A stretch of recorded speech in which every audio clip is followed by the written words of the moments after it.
Hi, everyone. My name is Dr. Olivia Ong, and today I'll be giving a workshop on intuition in leadership, unleashing the potential of intuition in decision making. I'm your facilitator today. I'm Dr. Olivia Ong. I'm a physician, author, leadership coach, and speaker.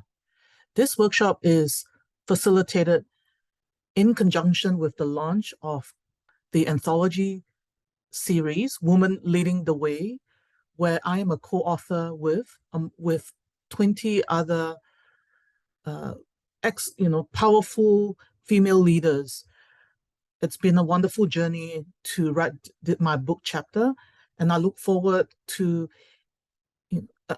connecting with the other authors in the launch that's upcoming. So I just want to start my presentation by telling a little bit about my backstory, which is how I actually will teach the principles of intuition in leadership. It's actually based on my personal story. The 10th of September 2008 should have been a great day. I got out of my car and walked through the hospital car park. It was the same path I took on most days. Out of the corner of my eye, I saw an old, worn-out Toyota reversing out of the disabled parking spot. I didn't think much of it. Then, in the blink of an eye, I was thrown up in the air and landed with a hard thud on the ground. I opened my eyes and noticed excruciating pain in my lower back. It was one of those times when time seems to stand still. I remember thinking that I was lying in an awkward position and that the car I saw reversing must have hit me. Then I was struck by the idea that I was still alive and realized that God has protected me. I thank Him profusely for saving my life. I then put my rehabilitation registrar's hat on and did a head-to-toe inventory. My thinking was intact, so I knew I didn't have a traumatic head injury. I started moving my arms and concluded I wasn't a quadriplegic. Then I realized I wasn't able to feel my legs. That's when I panicked. I hoped against hope I was not a paraplegic, but when I realized I was not able to move my legs, I knew I had a spinal cord injury. This is what the doctors call spinal shock, where there is a loss of sensation accompanied by motor paralysis with complete loss or weakening of reflexes before the injury. When the injury is less severe, this phase usually only lasts for about a day, with the neurons in various reflex arcs normally receiving what's called a basal level of excitatory stimulation from the brain. After a spinal cord injury like the one I had, though, these cells lose this input and the neurons involved become less responsive to stimulation. Suddenly a code blue was called. I heard the words code blue in the car park. Code blue in the car park. A group of doctors rushed towards me. I recognized them. They were the rehabilitation doctors I was training with at that time. In that moment, I realized I was the code blue. The looks of concern on the faces of the people around me were impossible to miss. My intuition told me I was in for the long haul and that my life will never be the same again. I asked Dr. Robin, who was the senior rehabilitation doctor on duty at that time, whether I will be admitted to the main hospital where the car accident happened. Dr. Robin avoided my gaze and told me in a soft tone that the hospital was on bypass because the emergency department was full. I will have to be transferred to another tertiary hospital. I looked at him angrily. I was really distressed by the fact that the hospital was not prepared to take me. I was one of their employees, for goodness sake. The paramedics came swiftly, and Dr. Robin performed a clinical handover before they put me on the stretcher in the ambulance. The siren was on, and I was on my way to one of Melbourne's major tertiary trauma hospitals. I was going there as a patient, not as a doctor. I remembered feeling anxious when I realized no one had called my husband to let him know I was on my way to hospital because I had been involved in a car accident. I felt helpless and alone on the stretcher, in which someone were in the ambulance with me. I waited for a long time in the hospital bay before John, my husband, was finally able to come in and see me. Dr. David, the orthopedic doctor on duty, came and talked to me. He had a really compassionate manner. I can confirm there's no truth to the rumor that surgeons are a cold-hearted bunch with no compassion. I vowed that once all of this was over, I will emulate Dr. David's approach and be a compassionate doctor like him. Dr. David organized a CT scan of my lower back. It felt weird being in the scan machine for the first time. I noticed how cold the metal surface was as I was lying on the table, and how cold the radiology room itself was. The scan was over in less than 15 minutes, and the porters whisked me back to the bay in the emergency department where John was waiting for me. It felt like an eternity, but it was probably less than an hour before Dr. David came to fill me in on what the scan had shown. He looked sad when he arrived, and my heart sank because deep down I knew things were not good at all. He informed me I had a burst L2 vertebrae with L1 and L2 dislocation in my lower lumbar spine. This can't be happening, I thought to myself. I was devastated. My life was ruined. I was essentially told that I had a serious spinal cord injury. My husband John slumped in the chair, looking absolutely devastated when he heard the news. And I remember having emergency spinal surgery on that day. And the 2 weeks after the surgery were like hell on earth. I was experiencing a lot of pain in my lower back. The medication I was on made me drowsy and disorientated. But eventually I had improved enough to be transferred to the rehabilitation hospital. And this is the photo that one of my friends took when I celebrated my 29th birthday in the rehabilitation hospital where I was in. This is John holding my birthday cake, and my best friend April was with me celebrating alongside of me.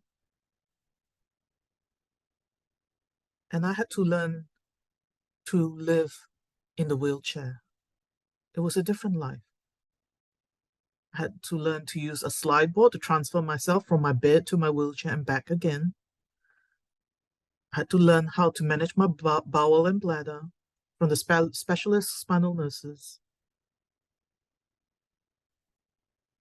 The experience of being a patient rather than a doctor was a traumatic one for me. I was receiving great medical care, but nothing was being done to account for the fact that I had lost all hope. However, a couple of months into my inpatient rehabilitation stay, I was eating lunch in the dining room with a fellow patient, Jerry, who also had a spinal cord injury. I mean, all of us had a spinal cord injury, hence we were all in the rehabilitation ward. And then suddenly one of our friends, Rick, another patient with spinal cord injury, came into the dining room. He had an air of excitement about him. I asked him about what was going on, and he started telling me about Project Walk, a rehabilitation center in San Diego in the United States that specifically helps people with spinal cord injuries to walk again. I got a bit excited myself when I heard about this. My intuition told me to pack my bags and head to Project Walk right then and there. However, overnight, I chose to ignore my intuition and just kept doing what I was being told by the spinal rehabilitation team at the hospital. I kept ignoring my intuition for a very long time, but I never gave up hope of walking again. Now let me turn the lens away from me and onto you for a moment. Oh yes, you. Have you ever heard of your intuition telling you to follow your heart and pursue your dreams, and then had logic kick in, telling you that you are not good enough or you're not worthy or whatever? What did you do? Did you give up on your dreams? Intuition, which is also known as gut feeling, is a vibe we get around something not being quite right. Experienced doctors often get a sense when a patient's story just doesn't add up. Intuition helps us make decisions in complex medical situations. Clinical evidence can only take us so far, and for anyone who's open to it, the heart and gut does the rest. Sadly, most doctors, and certainly not many people, aren't open to it. For my part, I'm incredibly grateful. I was finally able to actually hear my intuition, actually 12 months after I hear Rick telling me about Project Walk.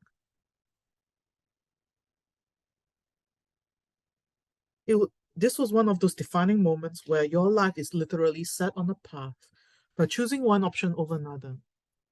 And this intuition really struck me during the Christmas period in 2009. This was a year after my injury, when I was lying on the bed with John in the supported accommodation we were renting, while our house was being modified to suit my wheelchair and my personal care needs.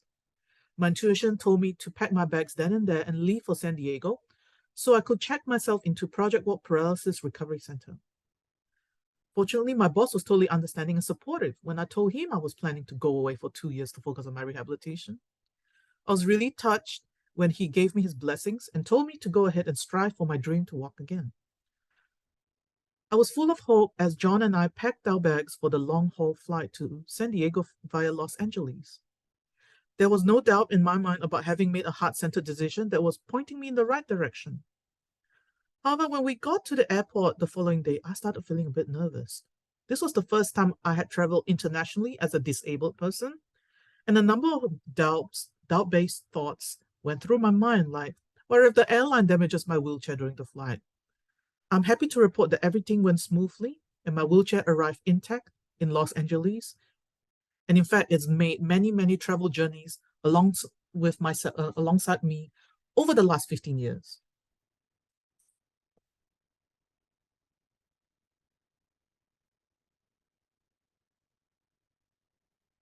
And suddenly, my experience at the Project Walk Paralysis Recovery Center in San Diego was a game changer for me.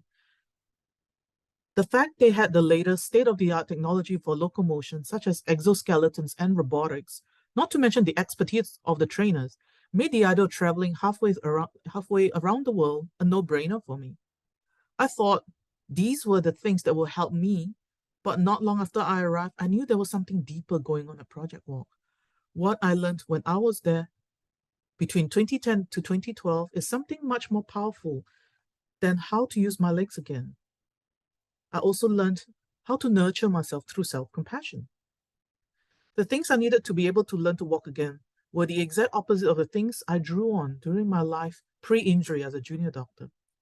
Instead of being on autopilot, wishing that I had an indwelling catheter so I wouldn't have to worry about going to the bathroom and all that stuff, all the limiting beliefs and negative emotions that I had when I was a junior doctor being burnt out, I needed to be mindful of each and every muscle I used with every step I took.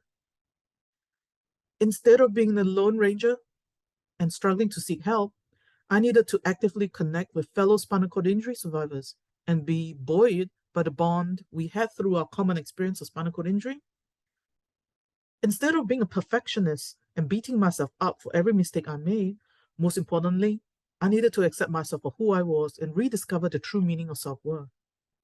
Being self-compassionate boosted my spirits exponentially, and I started doing amazing things in San Diego. I went hiking and kayaking with my trainers. Nothing could stop me once I reframed the situation I was in and focused on what I could do rather than letting myself be bogged down with what I couldn't do. Despite being in a wheelchair, I frequently went to places like Disneyland, the SeaWorld. We even went to Las Vegas, Nevada in the very heat of summer, as well as New York City, where words cannot express how free I felt when I stood with my sticks, no wheelchair, at the top of the Empire State Building.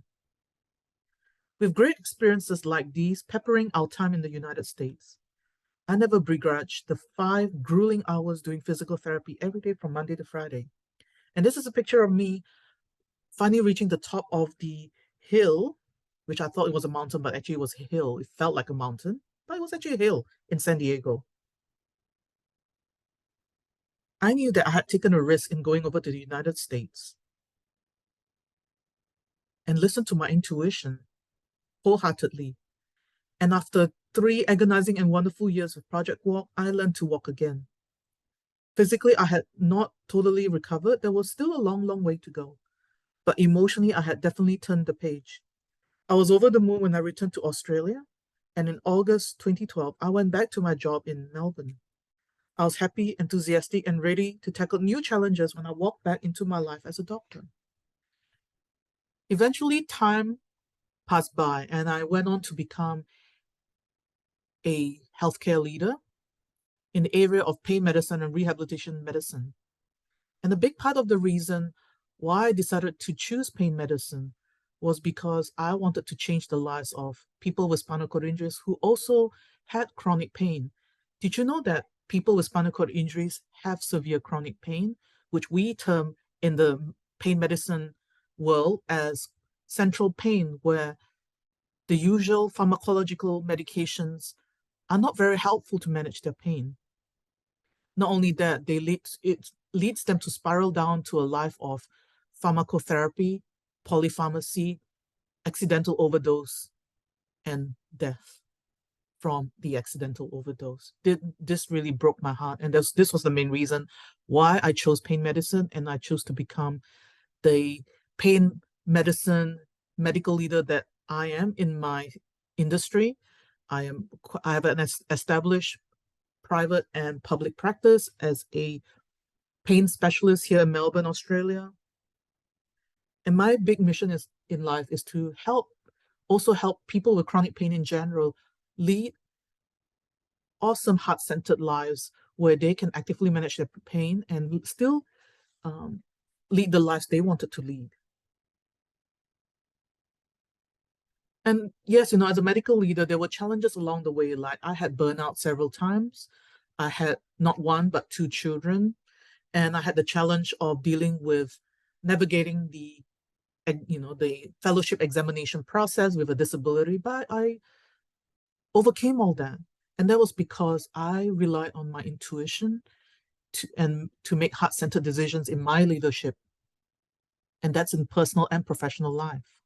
As leaders, we must learn to hone our creative and intuitive gut instincts. I've had several instances when relying on my gut instincts will have saved the day. But because I had no relevant data or information to back up what I felt, I backed away from my intuition. And I always think, oh gosh, those situations always backfired. With the ever increasing speed of information and technology, intuition has become a vital skill for leaders and business owners like us. For those of us who are keyed into the workings of divine guidance, we are also able to tap into that realm of knowledge. Intuitive skills are vital in innate leadership, but trusting one's inner wisdom and learnings in the personal space. If you'd like to know more about this topic on leveraging intuition in your leadership role, please email me at hello@drolivialeong.com or connect with me on LinkedIn at Dr. Olivia Ong. I'm also on Instagram under Ong_Olivia. I'm also on Facebook as well on my business page. Thank you for your time. Have a lovely day and enjoy the launch festival of Women Leading the Way. Thank you.